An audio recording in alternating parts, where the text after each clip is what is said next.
know if you know this, but there's this small little independent movie coming out. Maybe you've heard of it. It's called Spider-Man No Way Home. Rumor has it might actually be kinda big. To celebrate, we're gonna have a very special week of Spider-Man reviews.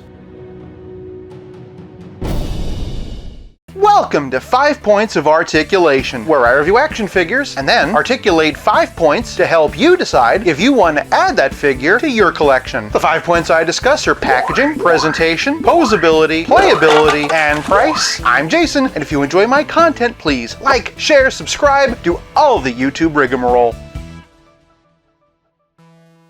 Today, we're going to look at not one, but two versions of Lex Luthor in his power suit. Starting off with the packaging, and it's pretty much what we'd expect. Lex Luthor power suit, Lex Luthor power suit, Lex Luthor power suit, Lex Luthor power suit, Lex Luthor power suit, and Lex Luthor power suit. On the back, we have two different pictures of Lex Luthor in his power suit. For those who want it, here's the UPC for the blue version with the throne, and the classic green and purple. A box so nice they used it twice. For packaging, I'm giving the Lex's Luthor 1 whole point. Moving on to presentation, and the Lex figure stand at just over 7 inches. I'm going to start off with the blue one because it's very obvious to me that this is the primary sculpt and that this is the repaint. From the top, and the head is nicely craggy and Darkseid-like, and moving on down we can get a better look at the armor. I like the blue that they used to convey the light effect, and the red piping definitely helps it to pop. A little bit of slop on mine, unfortunately. The upper torso is a softer, more flexible plastic, which really comes in handy for the shoulder pauldrons. Unfortunately, mine is torn. This is, however, a good opportunity to show off the back. He's got some pretty cool gauntlets with some red detailing. Moving on down, and this belt piece is one of the main reasons that I'm saying that this was the primary sculpt, as it matches what we saw in the comic. Mostly. Strictly speaking, there should be some red around the buckle, these vents should be lit up, and he should have a cape. And if we're talking about accuracy, there's a whole conversation we could be having about whether or not this should count as Darkseid War or other things, and I'm not getting into all that. Moving on down, we got some panels for his legs, as well as some ribbing. Again, that is accurate to the comics. And just like the shoulder pauldrons, the knee pad just snapped off. Sadly, it does not just snap in place and will have to be glued. But while I'm down here, I figured I'd take a moment to point out that they did a very good job of integrating the knee joint into the sculpt. I do like that they included the red for his boots, as it really helps to break up all the blue. Moving on to the green and purple one, we can see that he has a whole new head and a new upper torso. I like this head sculpt, and it really fits my image of what Lex Luthor looks like, but what's going on with the eyes there? This eye makes me think that he's looking to the left. This eye also kind of looks like it's going to the left, but it's also kind of straight. The pic on the box has the eyes looking straight. That said, McFarlane has been doing a lot of their eyes looking off to one side lately, and I gotta admit, I really hate it. I do, however, really like this new chest piece, and I really appreciate that they went in and punched in some of these bolts. Moving on down, and I think you can see what I'm talking about with the blue version being the main body, but comparing these two, and they do feel like pretty distinct figures. Just having all this extra paintwork really helps. Additionally, this version of Lex has his own gauntlets, matches the front of the boots. Considering that these boots were designed for this version of the figure, it just really creates a better sense of cohesion. In general, I don't actually mind all the reuse between these two figures. These are two different suits of armor made by the exact same guy, so it makes sense that there'd be some similarities. Heck, even entire reused parts. Would it have been nice if it was a little bit more accurate to the comics? Well,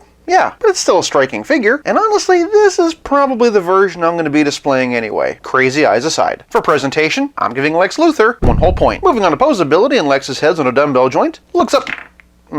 Yeah, I will say that the head does keep popping off on this one. That will, however, come in pretty handy during playability. Anyway, they can look up this much and really bury the chin. Pretty great tilt, and all the way around. Moving on down, they have swivel hinge shoulders that raise over 90 degrees, forward and back with the McFarlane rotator cuff, bicep swivel, double jointed elbows, and McFarlane wrist balls that are nicely hidden by the gauntlet. They can swivel and hinge. Moving on down, they've got diaphragm joints which are nicely integrated into their armor. They can twist and shout. They've also got a dumbbell joint in the waist. Unfortunately, this is a softer rubber and mine keeps on bunching. Anyway, using both the waist and the diaphragm joint, they can arch back that far and hunch over that far. Below the waist, they have the typical McFarlane ratchet thing, and yeah, you can't beat that. They also allow for a bit of swivel, and moving even further down, they have double jointed knees and the typical McFarlane ankles, which granted are better hidden than usual, lets them spin, hinge, and pivot, and of course, toe-ticulation. Even by McFarlane standards, which honestly is a lot better than most people give them credit for, these are actually really good. I'm especially impressed by the leg spread. For posability, I'm giving Lex Luthor 1 whole point. Moving on to playability, and Lex comes with these weapon-holding hands for some reason. He does, however, come with an alternate open hand and an alternate fist. Honestly, I like these a lot more, and if he had just come packaged with these, I'd have been totally fine with that. Now, remember when I was talking about how loose this head is? Luckily, that does come in handy for this. A little extra red and a cape, and this is perfect.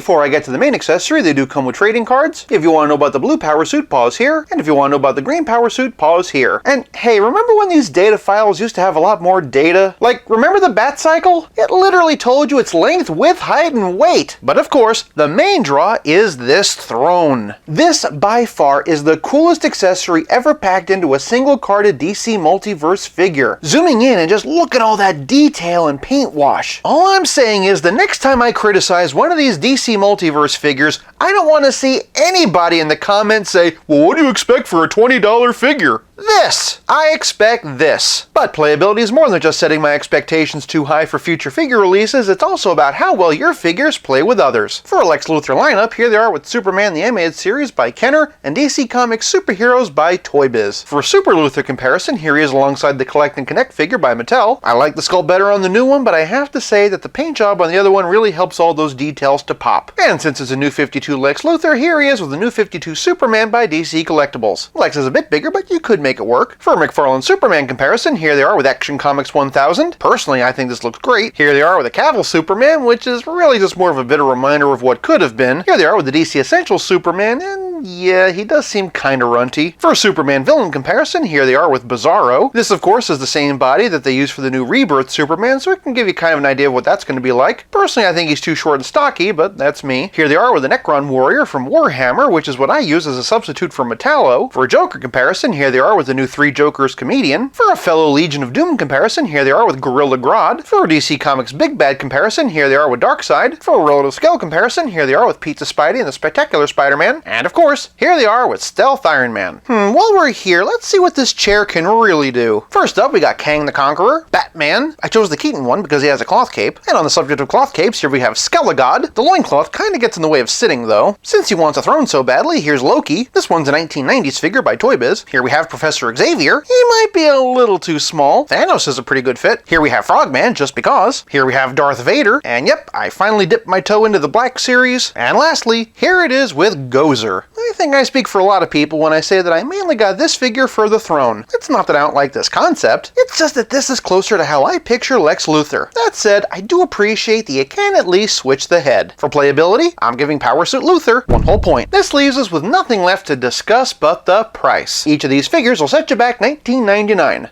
Normally, McFarlane would have released one of these figures, and then the other a few months later, probably as an exclusive. Giving us both options at the same time so that we can pick and choose? That was a stroke of genius. And including the throne at no additional cost, absolutely next level. For price, I'm giving Power Suit Luthor 1 whole point for a grand total of 5 out of 5. Quality control issues aside. For more Superman content, check out this video on the Snyder Cut Superman or this video on the DC Rebirth Bizarro. Did you want the blue Power Suit Lex Luthor for the figure, the throne, or both? I'm actually kind of curious. Sound off in the comments. I'll be back again real soon, but until then, play nice and have fun.